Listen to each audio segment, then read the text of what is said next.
EHAS Club presents Stories to Create podcast, where the tale of our guest takes you back, way back to where the story first got created. Now, to help create this new story, here is your host, Cornell Bunting. Yes. Welcome to another episode of Stories to Create podcast right here at EHAS Club. And as you guys can see, man, we're not in the studio today. We are in the island. We at Yard. It's a whole lot of thing happening. I got to tell you guys, I am so excited because we have a guest in the house today that was born in Germany, but don't really care much for Germany because she's so artistic.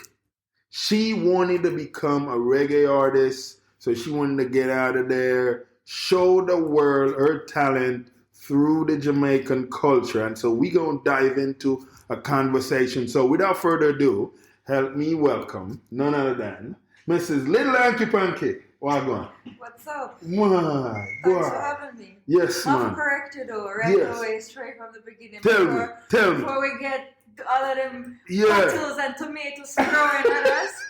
Because I do care for Germany, you know, and I have to always say I'm not here to say I'm a reggae or a dancehall artist. Okay, I'm like an that. artist, Yeah. and I take what Germany gave me, I take what all of my traveling gave me, and I take what Jamaica gave me. I love Jamaica and I love the culture, and I take that and put it into my art.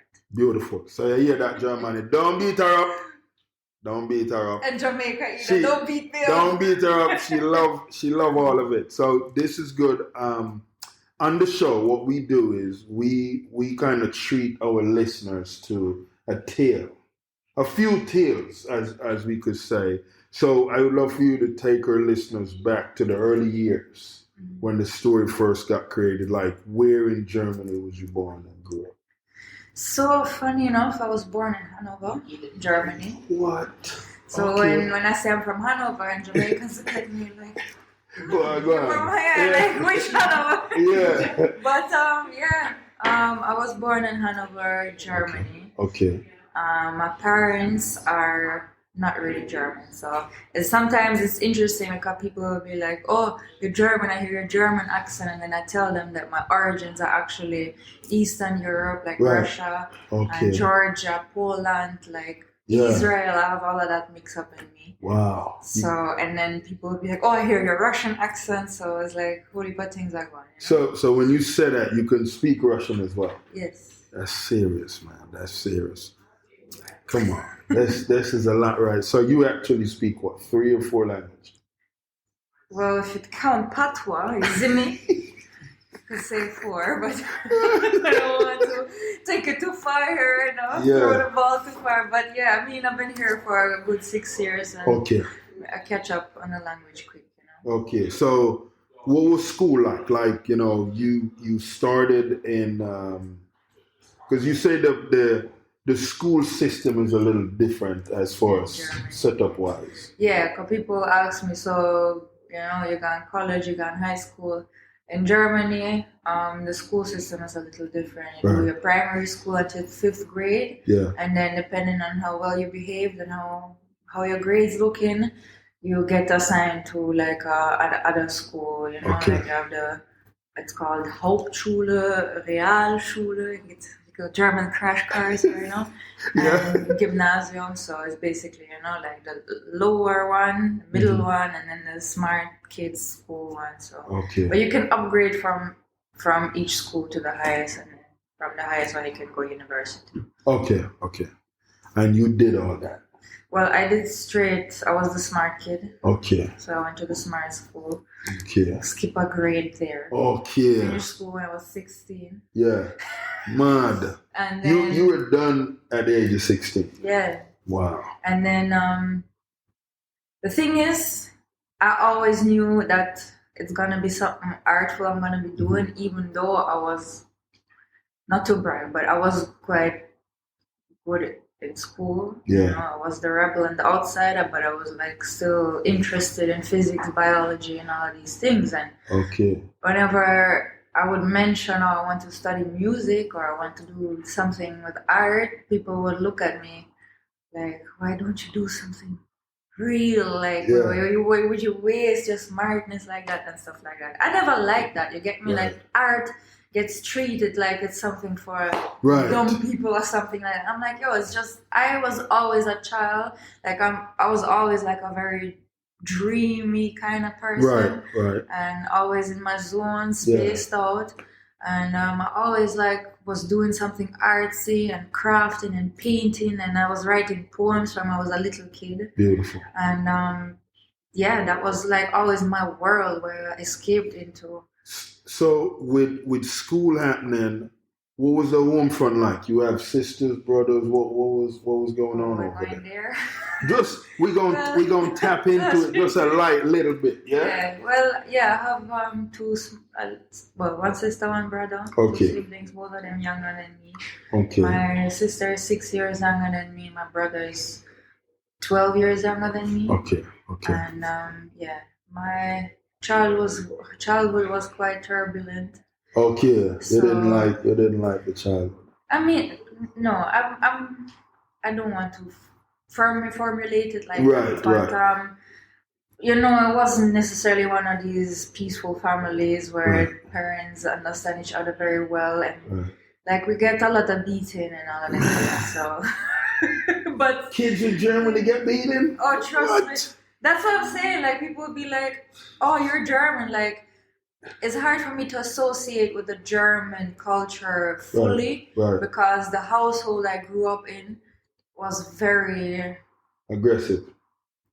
Yes. Okay. Like, you didn't do what you told, you got to whoop it. Huh? If you didn't do what you were told, you got to whoop it. Yeah.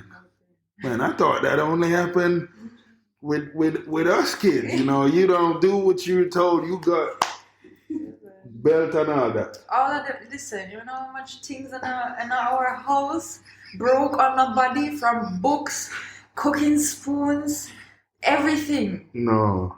Hey, I don't want to think I'm laughing at her getting beat like that. I'm just thinking on what happened with me. That's why they say traumatized people are the funniest people. This is true.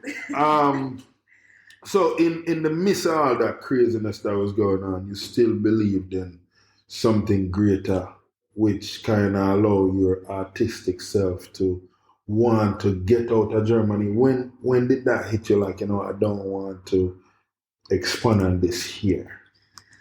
Well, yeah, I think so. Generally speaking, as I say, like the whole art thing and dancing, I've been dancing from I'm 5 years old. Right. That was like my escape.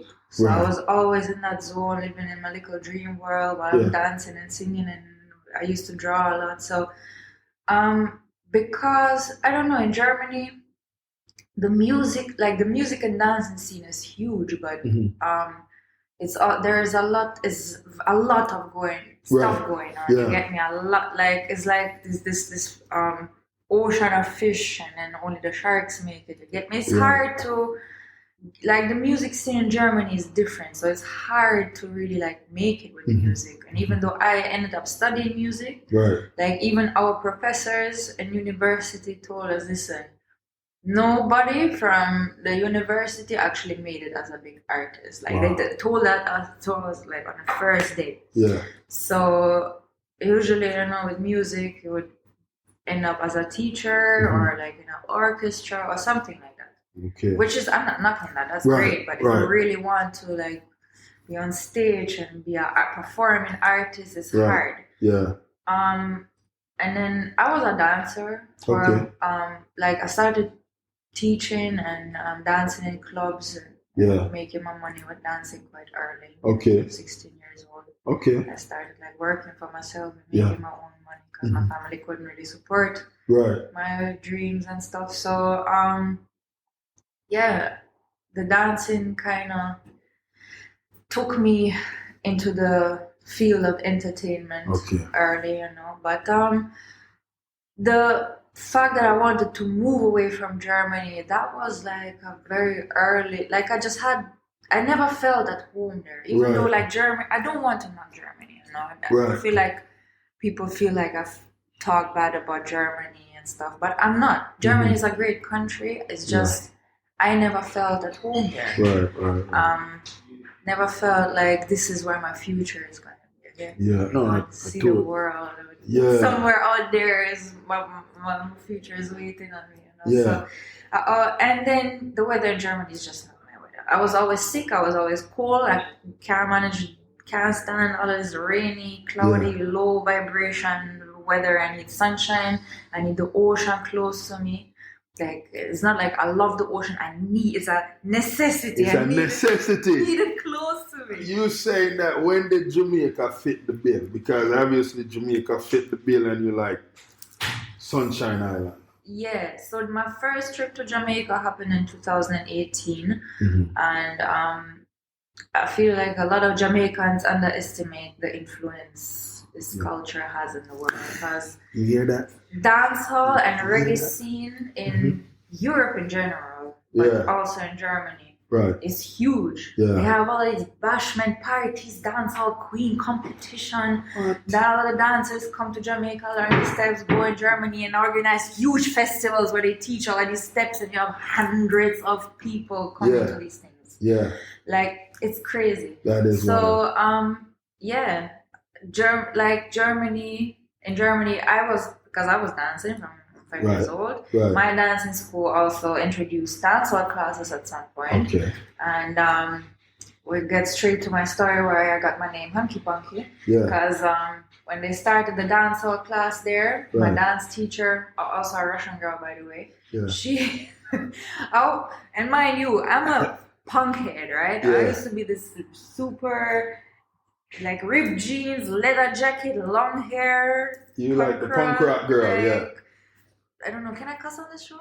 Yeah. Fuck the system kind of vibes, you get me? So she did it. So anyways, that was me, but also I had this side of, dancing and sexiness and so on. So I walk into this dancehall class and my teacher's like, what's your name? Lilie. No, you don't look like a Lilie. You look like a Hanky Panky. Wow. So that day was like, the name just stuck with me. Hanky Panky was born. Hanky Panky it was, yes. That's so dope. It wasn't even a choice. It's like my government name now. Yeah. You know? So when all that was flying in, which reggae artist would you say was the first reggae artist you heard and they just grabbed your attention? All right, funny story. And that actually has less to do with the dancing, but there is, I don't know if you guys are familiar with Gorillaz. Yeah. It's like a band. And, man. Yeah. Yeah, they had a song with Popcorn. Yes. When I heard that, I was like, what? What kind of language is that even? So, little 13-year-old me is like I always like to like Google lyrics and Google the story behind it and who's this artist and research. So I got introduced to Popcorn, and from Popcorn, where Google takes you to all of the other stuff. So Alkaline and Vibes Cartel got into the whole mix. So that's where like this patois and dancehall music journey started for me, and then through the dancing, I got introduced to the whole Sean Paul and Spice and Shenseea thing. You get me? So mad. It really caught my vibes. And you're like, yo, I need this.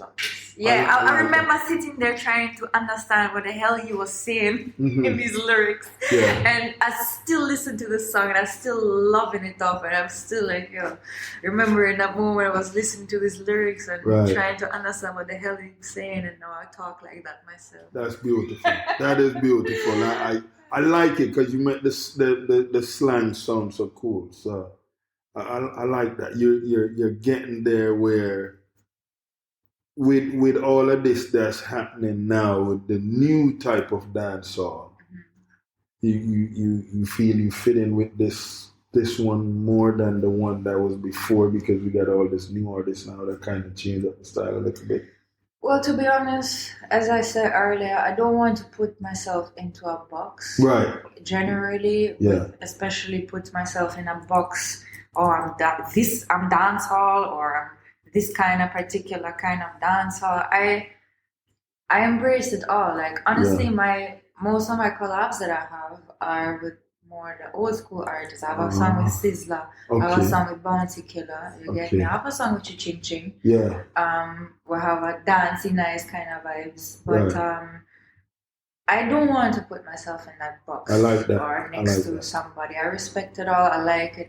I take my influence from the things that I like, and I'm versatile in what I like. So my music comes out very versatile as well. Yeah, I like that.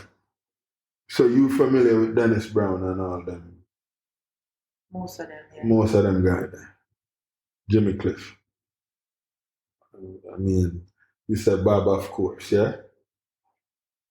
Of course. Bob Marley. My dad had this Bob Marley CD that I was vibing off from I was 6 years old. Yeah? Daddy, play that guy named Bob Marley.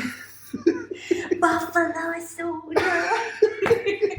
Yeah, well, I love, and it was so funny when I was like, Daddy, what do you mean with no woman, no cry? Yeah. And my dad tell me about, well, him say, life is better when your woman not around you, so no woman, no cry. That's how he explained this song to me. I can't believe it. He gave you a pill. Man.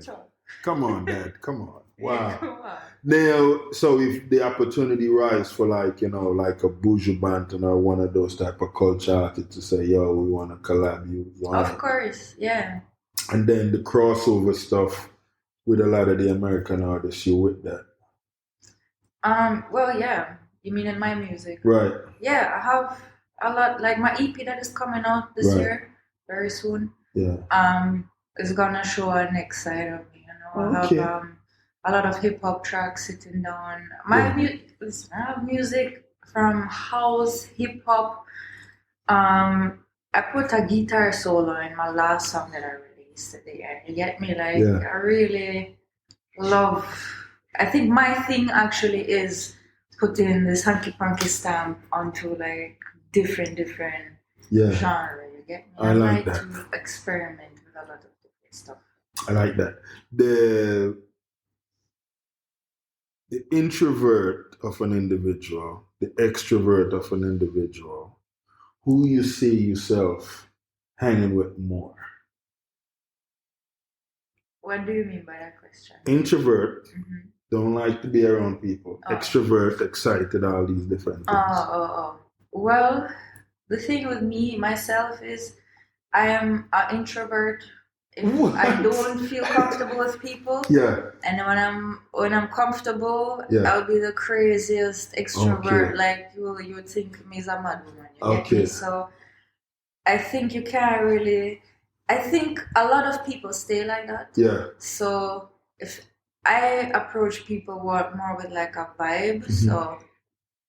If somebody's been an introvert with me, I feel like, okay, maybe they're not exactly comfortable, or maybe I'm not their vibe. So it's really hard. I don't judge a book by its cover. Right. Like, with people, you have to it's a vibe, it's an energy. It's a vibe, yeah, man. That's for real. I'm not, generally speaking, I'm not really... I'm not the loving to socialize and go out every night kind of type of person. And even when we go out, I'm more... I used to be different, but these days, I don't know. Maybe I've grown up or I'm tired of it. I don't know what it is, but I'm more like laid back and just in my corner having my drink with my two friends. You get me? So, and then 10 years ago, that was not me. 10 years ago, I was sneaking to the club and mush it up in the middle. And split in the middle and everything. But it's not me anymore.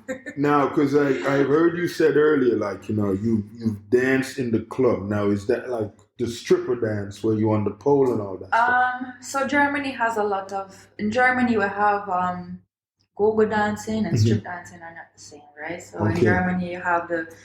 big clubs where you have entertainment dancers and you're gonna dress up sexy and you have themed parties, like for example I'll say 90s party or 2000s party, and then we're gonna get 5 girls, one dress up like Kylie Minogue, one dress up like Christina Aguilera, a guy dress up like Eminem, then put them in these huge cages and we're gonna dance and stuff like that. This is what we have, a lot of this show kind of vibes, you get me? So I used to do it all though. Wow. Straight up. Like, it was my main income. So I started with the go-go dancing when I was 16. Wow. Okay. And also waitress and barkeeper on the side. But yeah, I did the strip as well. It was making me good money, yo. Yeah. And it was fun, you know. Yeah. Like, if you have the mindset for it, you can actually learn a lot about people. You just go at it. Yeah. If you was put in a situation where there was a show happening, Christina Aguilera, Britney Spears, which show would you choose? Oh my God. That's unfair. What? What? You only can choose one though. You can only go to one. I think I'm going with Britney. You're going with Britney? Yeah? It's Britney, bitch. Really. I mean, Christina Aguilera is a legend too, but you have to see Britney. Okay. All right. I like that. Now we dive into the reggae world. Sizzla, Bob Marley. I mean, okay, well, listen, I mean, obviously, if somebody told you have the chance, Bob Marley is coming out of his grave to perform one more time, you have the chance to go see him. You get me? I'm there. It's done. It's not even a question. Anybody else putting on a show the same time? Yeah, but I know, Sizzla is a different kind of full of energy. To it, you know? I got the honor to experience him in the studio when I was recording the song. Before we recorded the song, he was there for like I don't know how long, vibing through all types of rhythms, just freestyle on it. Like that flow different, you get me? So it's really impressive to get to watch people like him create and stuff. So I'm really extremely grateful for that opportunity and stuff. So obviously Sizzla, big up Sizzla. Yes. When you hear a beat, to put music to that beat, can you spit off the top of your head, or you have to write a few things down? Okay, well, I'm not really the freestyler kind of person to say that, but I will. The thing is with me, a beat can catch me right away. Yeah. And I'll have like a line will pop in my head. Yeah. And then it just comes. But more time, I rather get into a zone. I'll take the beat home, and then I'll get into a zone where that free flow can happen. You get me? So I'm not necessarily somebody who can just sit anywhere and just off the top. I need this aura around me for myself. Okay. I like that. With the Afrobeats, and I'm trying to think of the name of the English style of rap or whatever that is. It's on the top of my head, but I can't think of it. Which would you go with if a collaboration had presented itself? Afrobeat or UK drill? Drill, yeah. Oh wow, you're asking interesting questions. I mean, I don't really speak UK. You get me? Like I love UK drill. Right. You get me? Like I love the British accent in music. Yeah. I don't know. I think, again, it depends on the vibe. If the vibe of that particular Afrobeat song catch me more than the UK one, I'll go with it. If the UK one catch me more, it depends. Really, I love it both. So you were very open right now. I like that. The way society is right now, because of course coming to Jamaica, embracing what that culture is. Did you ever feel a culture shock when you made that move, or what was that feel when you made that move? Yeah, culture shock. Culture shock is a little harsh, I would say, because I love the thing with me is I love I got just with the way I built my life, I started to get comfortable, getting out of my comfort zone. Okay. I love when something felt new and unusual to me. And with Jamaica, there was definitely a lot of things that I had to get used to. Right. But I was so willing and just ready to get used to something new because I was so tired of the old stuff that it came, I think, quite easy to me. And I love this is home. You get me? Yeah. Just something about Jamaica immediately felt like home. So it made everything else easy to adapt. So when a lot of people hear about Jamaica, the food pop in their head, like, all these different type of food that people can't wait to try. Mm-hmm. What's the one food that you can't live without in the week? Well, I'm a seafood person. Okay. So and it don't have to be a fresh fish, because lately it's hard to get a fresh fish, but once like one of them escovitch fish, oh my God. And some crackers. No, plantain. I'm not really about the crackers thing, I like plantain. Okay. I like that. Nice. Green plantain. Pressed plantain, ripe plantain, any form of plantain. So you kind of know if you cook that? Oh no, let's not go there. No. That's how I'm the one who's eating. Yeah. Yeah. I mean, I can do a thing. Yeah. I'm not gonna starve to death. Yeah. So nobody now cook for me. Yeah. I wouldn't consider myself a big chef. Yeah. Like I'll make an omelette or a salad. Right. Yeah. But I did make ackee and saltfish before though, and it came out quite decent. So. Ooh, you did that. But that was years ago. Oh. But I'll have to look up the recipe again before. Okay. It was fresh ackee. I had to peel it myself and everything too. Okay. Take off the little head them and all them things. Make sure I take out the poisonous stuff so nobody dies. That's good. I like the mindfulness of how you are and being considerate. I want to make sure I'm trying my food and I'm good afterwards. Yeah. If you was to pick one of your pieces that you have done already in the last 2 years, which piece would it be and why? Like songs? Yeah. To perform? Yeah, we could do that. Which piece would I pick to perform? What kind of music do I? Oh, well, probably depending on who's listening, if we can go nasty or we can have to keep it like decent. Yeah. Probably, I don't know. I have this song out called Gummy. Okay. And it's just a very high vibes, good vibes song. Mm-hmm. And probably that. Yeah. You feel like could fit in with any type of crowd. Yeah. Okay. Pretty much. All right.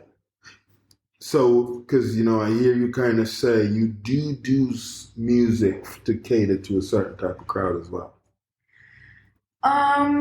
Well, yeah. I mean, I'm not really just trying to people please with my music. I do.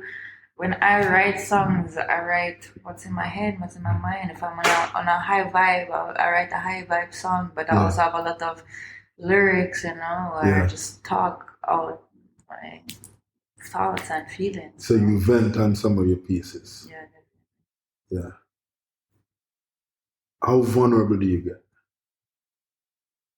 I can get very vulnerable. Yeah. If you was to tell me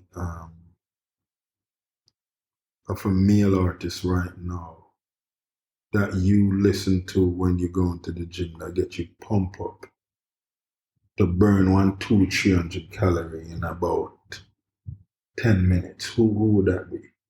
Well, I probably would listen to some punk rock or some house or something. No, I mean, I listen to a lot of hip hop. Yeah. I like the whole Drake and I listen to a lot of music. When you said Drake, are you messing with the beef right now that's happening? Listen, this is it just me or is this year World War II in music. I know. Like generally, I haven't seen that type of beefing in music in general in a good while. Like in a minute. Even like the dancehall started off like everybody guns out. Yeah. And now in hip hop too, like beef like that, I haven't seen that in a while. So I guess it's interesting to see. Right. Because music is, it's all about getting your. I'd rather see war in music than war in a real life. Right. So if you can get your beef out with words and just art, that's I like to see that. It's interesting to watch, even though some of the beefing might be probably unnecessary. But it's just interesting to watch. Right. Definitely more pleasant to watch than Israel and Palestine killing off each other and all of that stuff. It's no good. It's just I like to listen to. I will be listening to reggae, low vibe or high vibe, but like reggae one day, the next day I'll tap into my heavy metal playlist. The next day I'll be on a dancehall reggaeton vibe. The next day I have my whole mix of all of the hip hop artists: Kendrick Lamar, J. Cole, Ghana, Future, all of them. All of them, you just. Then I have my little girly pop Doja Cat and get my Shenseas and my spices in there in the mix. So it's really, I'm a very multi-faced I like that. Now, personality. a lot of people tell me like sometimes when beefing is happening, it's a marketing strategy. So, with that being said, because we don't want to be too controversial or whatever it is. If a female artist pick on you, like, them throw some words out there, like put you in a space, what would you do? Like a Shenseea just put a beat in pipe and something. Here's the thing, right? As you just said. Yeah. It's a marketing somewhere as well. Yeah. On a personal level. Yeah. It's so hard to offend me. I'm the chillest. Like,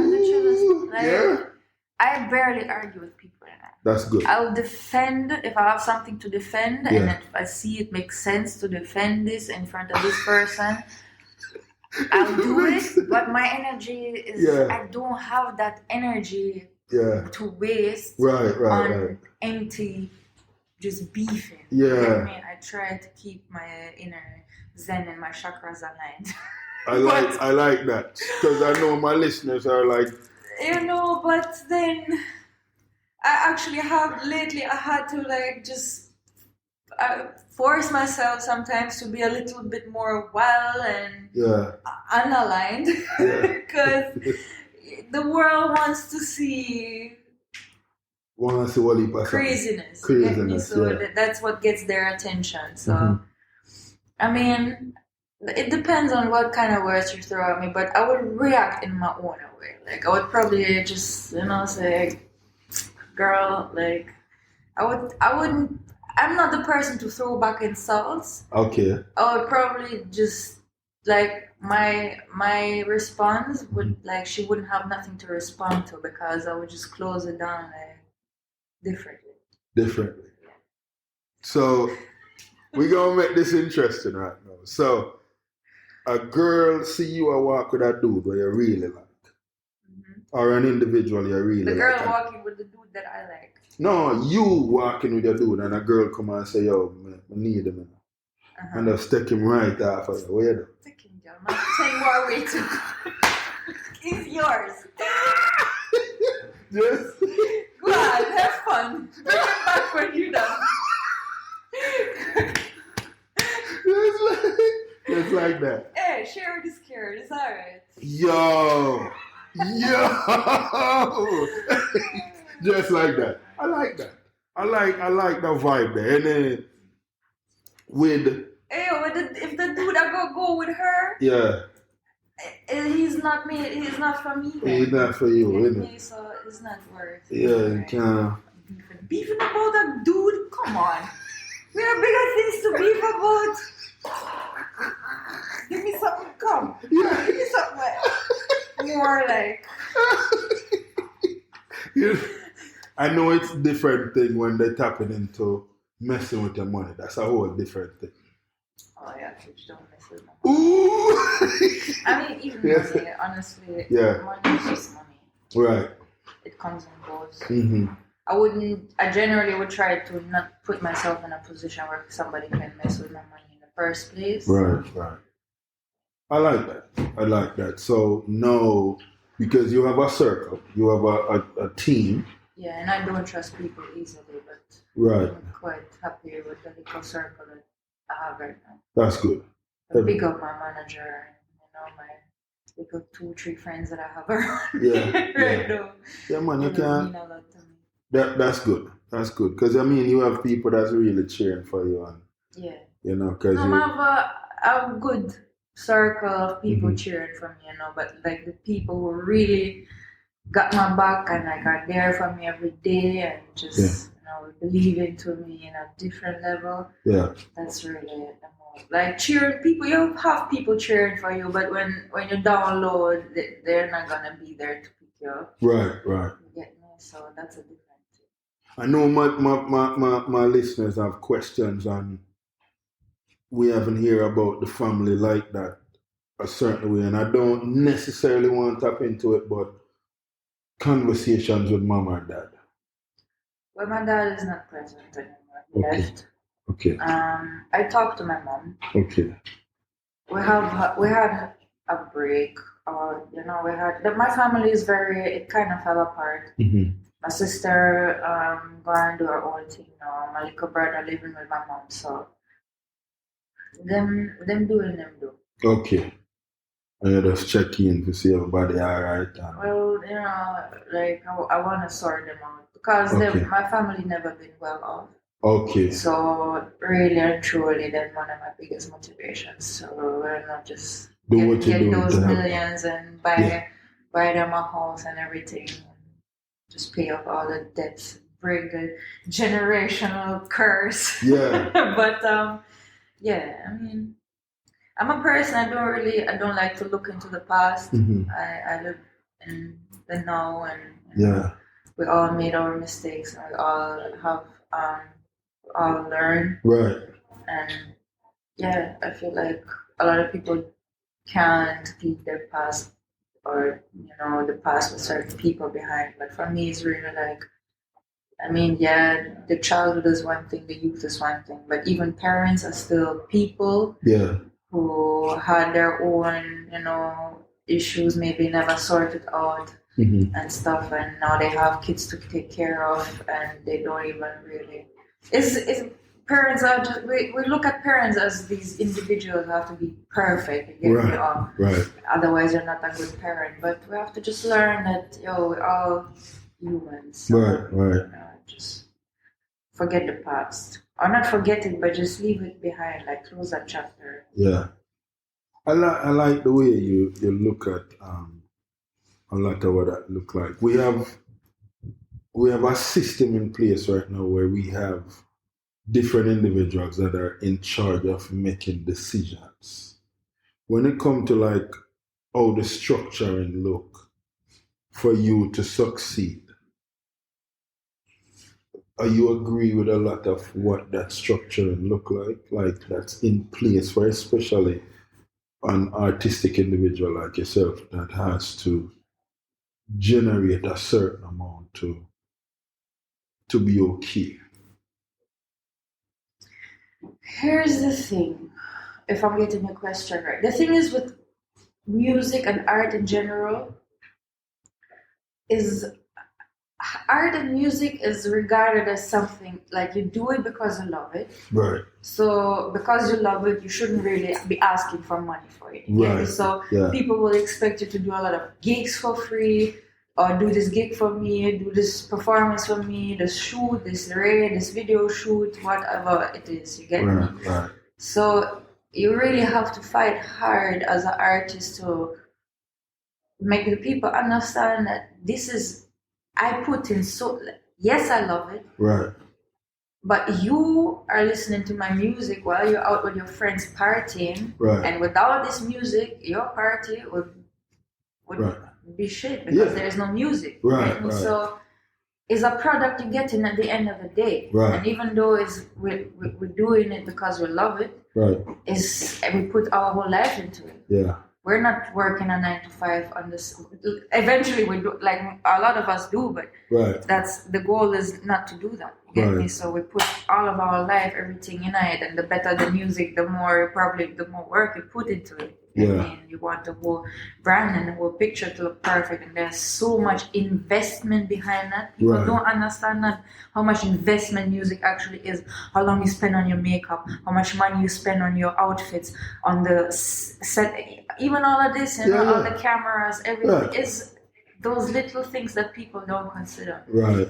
And I was telling your friend earlier, you know, it's like people underestimate how busy you can get as an artist. Right. And be like, even my friends sometimes, like I realized it this week, because my friend was like calling me about something, and I told her I'm busy, and she's like, what you're so busy with? Yeah. I have a lot of shit to do. You get me?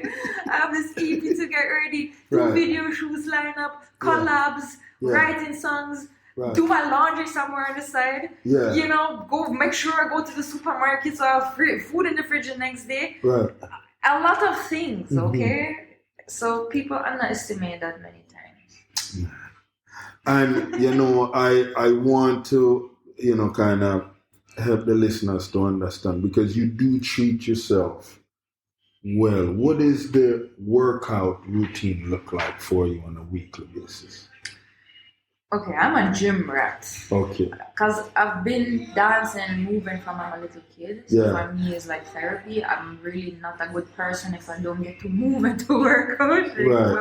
My brain is just not right. Mm-hmm. But I used to switch it up a lot. I mean, I've always been at the gym, but I had a phase where I got more into the heavy lifting, and then I have a phase where I do more high intensity stuff. But generally, like always there at the gym, even if it's just a little stretch routine or what. Okay. We had a yoga class. So I mean, it's all. I listen to my body, and if my body says we're lifting heavy today, I'm gonna go and lift some heavy weights. And my body says we're not feeling that, I'll just do something like that. Wow, that's why. You're in tune. I'm trying to be. It's been it's a journey to get in tune with yourself, but I'm working on it. I like that. With all the different beautiful places here in the island, where would you say is your most favorite spot for us pull up and just chill and wine? I'm a beach bum. I love the beach. Okay. So but lately I've been craving Riverside. So actually me and my friend's supposed to go to a river tomorrow. Okay. She said she found one new river spot, so can't wait for that. But there's a beach called Strawberry Fields area. Okay. Yeah. I love that spot. It's so beautiful. I don't know if I've ever even heard of Strawberry Fields before. Where is that at? Fields. Boy. Geography is not my Is it in Kingston or something? No, it's like a 1.5 hours drive. Okay. So Stony and Santa. Okay, somewhere down that way, Portland, St. Mary's side. Yeah. Okay. Actually, Strawberry, Not Strawberry Hill, you know, Strawberry Fields. Strawberry Fields. Okay. All right. And then there's a little, Bob Marley Beach is nice if you want to stay in Kingston. Right. But I like that. You mentioned earlier that you were all about the seafood and all those things, the fish and. I don't really eat meat too much anymore. Okay. That's a beautiful thing. The next 5 years, because you have a lot of collaborations coming up on all these things. What is one thing that is on your radar that you haven't been able to reach yet, that you would like to reach in the next 5 years? It's a thing that I want to reach this year, to be honest. But I'm trying to build that international bridge right now. Okay. You know, and I want to say with that like, okay, by Jamaica, I want to connect. Yeah. I want to make that connection because people, my name kind of out there. You know, right. I'm not like a big star yet here, but I have my name out there. People know me, but I want to create that bridge to the international market. Okay. All right. I like that. And that's a good goal to have for individuals that, because there's a lot of artists in this world. And you have individual that is aspiring to become an artist, but they get discouraged. The market is, the industry is very discouraging, so I don't blame them. What advice would you tell them if they really still want to push and still accomplish what that look like?